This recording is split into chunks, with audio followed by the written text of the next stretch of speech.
Halika't sabay natin panoorin ang isang American action film mula noong 2023 na pinamagatang Shrapnel. Sana ay matuwa po kayo. Sa unang eksena ng pelikula, ipinakikilala ang isang desperadong ama na nagngangalang Sean, na bumiyahe sa hangganan ng Amerika at nagtungo sa Mexico. Napag-alaman na ang kanyang anak na babae ay pumunta dito para sa isang holiday trip kasama ang kanyang kaibigan, ngunit hindi na sila bumalik. 3 araw na ang lumipas mula nang mawala sila, ngunit wala pa ring update ang awtoridad. Kaya nagpasya si Sean na kumilos na upang mahanap ang kanyang nawawalang anak na babae. Pagkatapos ay may nakita siya habang naghahanap, dumating siya sa isang dump site ng mga sasakyan. Pumasok siya sa property nang walang pahintulot at hindi nagtagal ay nakita niya ang kotse ng kanyang anak. Sabik na pumasok si Sean at naghanap ng mga pahiwatig, ngunit wala siyang nakitang kapaki-pakinabang. Pagkatapos, siya ay nagmadaling pumunta sa pinakamalapit na istasyon ng mga pulis para ipaalam sa kanila ang kanyang mga natuklasan. Kaya sinamahan siya ng 2 pulis at di nagtagal ay nakarating sila sa lugar. Gayunpaman, nagulat si Sean nang malaman niyang wala na ang kotse ng kanyang anak. Pilit niyang sinisikap na paniwalaan siya na nakita niya ito dito, at binibigkas pa ang plate number. Ngunit naniniwala ang isa sa mga pulis na nagngangalang Hector na gumagawa siya ng kwento. Pagkatapos ay hiniling kay Sean na umalis sa lugar, dahil pumasok siya dito nang walang anumang permit. Nang maglaon, bumiyahe na siya palis at bumalik sa kanyang bukid, kung saan ang kanyang pamilya ay sabik na naghihintay sa kanya. Ngunit sa sandaling pumasok na siya sa bahay, sila ay malungkot at bigo. Galit sa kanya ang panganay na anak ni Sean dahil hindi niya nagawang protektahan ang kanyang kapatid. Sinusubukan niyang aliwin ito, ngunit gusto lang nitong mapag-isa. Kinagabihan, si Sean ay naging emosyonal na nakikipag-usap sa kanyang asawa na si Susan, na mas nakakaunawa sa kanya, at sinasabi sa kanya na wala siyang kasalanan. Nang tanungin tungkol sa kung ano ang nahanap niya sa Mexico, inihayag ni Sean na nakita niya ang kotse ng kanilang anak. Wala siyang nakitang dugo o mga palatandaan ng may nangyaring masama dito, na nagpapahiwatig na ang mga batang babae ay kinidnap ng walang anumang pag-atake.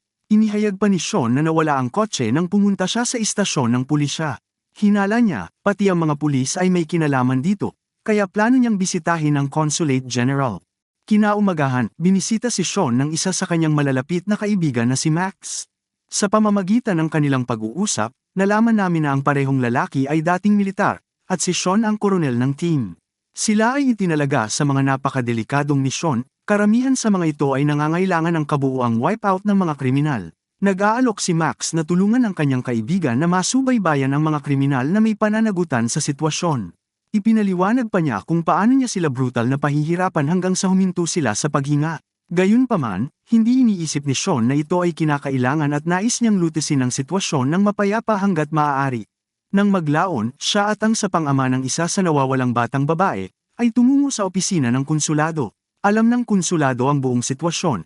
Ngunit nakakagulat na iminungkahi niya sa dalawa na kalimutan ang kanilang mga anak na babae. Ibinunyag niya na isang nakamamatay na kartel ang namumuno sa lungsod na ito, at kilalang kilala sila sa pagpatay sa kung sino man ang humarang sa kanila. Noong nakaraang linggo, pinatay nila ang humigit kumulang 37 katao dahil sa panghihimasok sa kanilang negosyo. Inihayag din ng konsulado na 1 taon na ang nakalilipas, isang tapat na pulis ang hinirang dito, at sinubukan niyang lutisin ang problema sa kartel. Ngunit isang gabi, maraming miyembro ng gang ang pumasok sa kanyang bahay at pinagbabaril siya, kasama ang kanyang buong pamilya. Mula noon, ang buong istasyon ng pulisya ay nagtatrabaho para sa kartel, at walang sino man ang nang-ahas na labanan sila. Nang marinig ang lahat ng ito, ang dalawang ama ay talagang nag-aalala. Nagtatanong sila kung bakit ang kanilang mga anak na babae ay pinuntirya, kung saan ipinaliwanag ng konsulado na ang kartel ay kasumpa-sumpa rin sa human trafficking. Pagkatapos ay humingi siya ng tawad at sinabing wala siyang magagawa sa bagay na ito. Napagtanto na walang tutulong. Ipinatawag ni Sean ang media at pinaliwanag ang buong sitwasyon sa News TV. Sinabi rin niya sa kanyang anak na maging mapagpasensya, na nangangakong ililigtas siya sa lalong madaling panahon. Ang balita ay pinapanood ng maraming tao sa mundo, kabilang ang pinuno ng cartel gang na si Victor Garza. Inalam niya ang katauhan ni Sean at dito nalaman niya na isa pala siyang dating militar, na nakatanggap ng iba't ibang medalya para sa kanyang katapangan. Natatakot si Victor na susundan sila ni Sean ng mas maaga, kaya nagpasya siyang kumilos agad. Nang maglaon, pilit niyang ipinatawag ang 2 lalaki na responsable sa pagkidnap sa mga babaeng Amerikano. Sila ay walang iba kundi si Hector at ang kanyang kasabwat. Pinarusahan sila ni Victor dahil sa pagkabigo sa kanilang misyon, dahil dinukot nila ang maling target. Bilang parusa, ipinag-utos niya ang agarang pagbitay sa pangalawang pulis. Nakaligtas si Hector sa ngayon, ngunit kailangan niyang tulungan sila na dalhin ang ulo ni Sean. Pagkatapos ay inutusan ni Victor ang kanyang kanang kamay, ang kanyang kapatid na si Carlos, na nagtalaga ng ilang mersenaryong tropa sa Texas. Gusto niyang mamatay si Sean at ang kanyang buong pamilya sa loob ng 24 hours.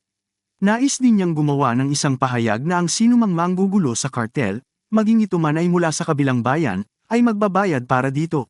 Kinabukasan, isang malaking convoy ng mga miyembro ng kartel, na pinamumunuan ni Carlos, ang pumasok sa Estados Unidos sa pamamagitan ng isang lihim na lagusan. Mga armado sila, sabik na patayin ng pamilya. Kasabay nito, habang nasa bukid si Sean, nanghuhuli ng mga fox gamit ang kanyang sniper.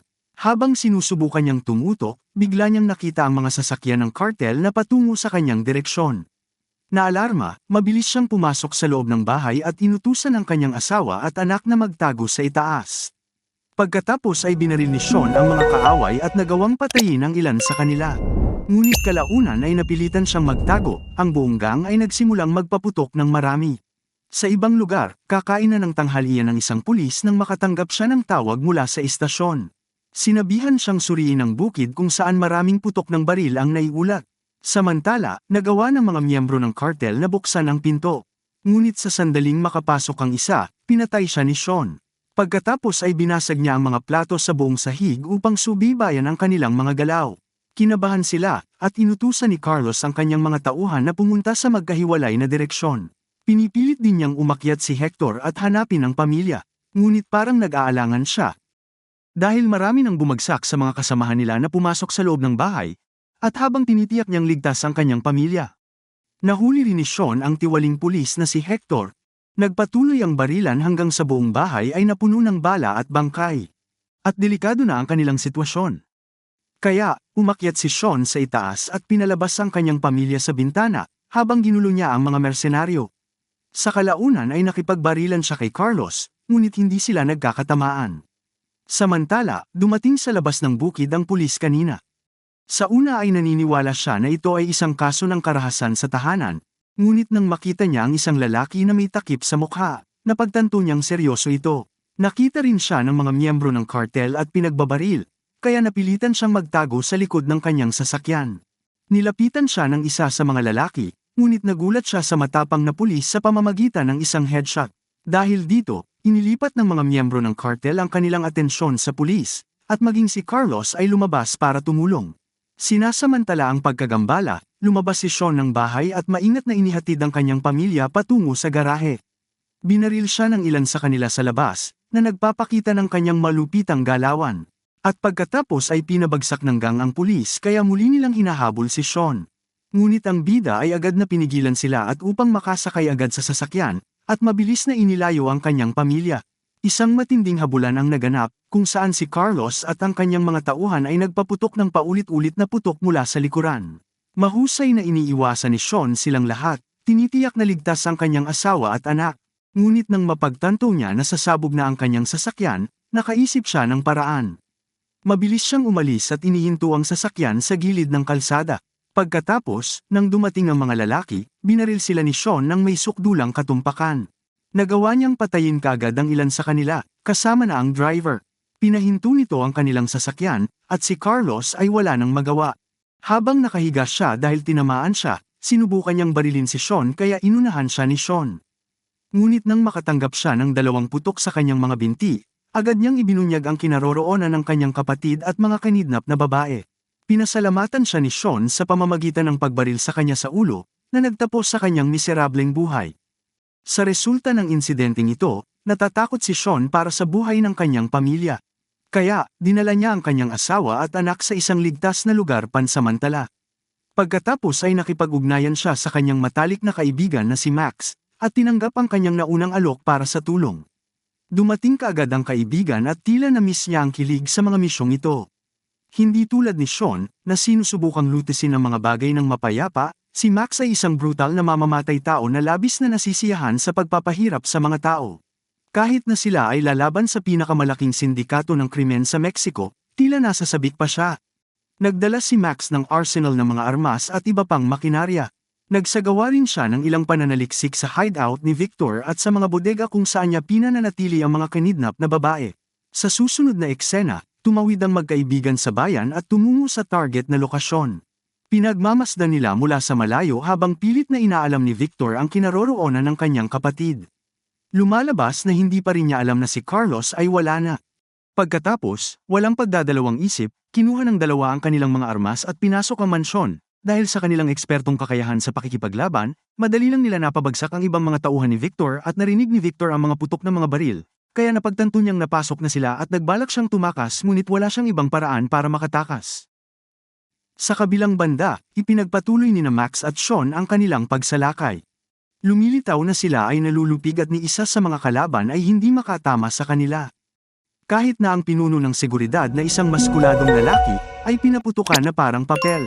Sa huli, nakarating ang dalawa sa kwartong pinagtataguan ni Victor. Ang amo ng cartel sa simula ay sumusubok na kumilos ng lalaban, at mayabang na sinasabi na parating na ang mga tauhan niya. Ngunit nagalit si Sean at nakipagtalo sa kanya, habang hinihiling na malaman kung nasaan ang kanyang anak na babae. Nang hindi na makayanan ni Victor ang parusa, pumayag siyang dalhin sila sa lokasyon.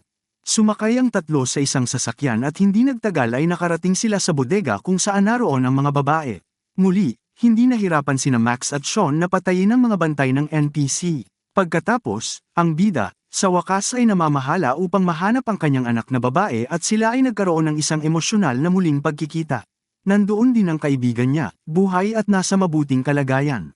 Bago dumating ang iba pang mga miyembro ng gang, mabilis na pinalaya ni Sean ang mga babae at umalis doon.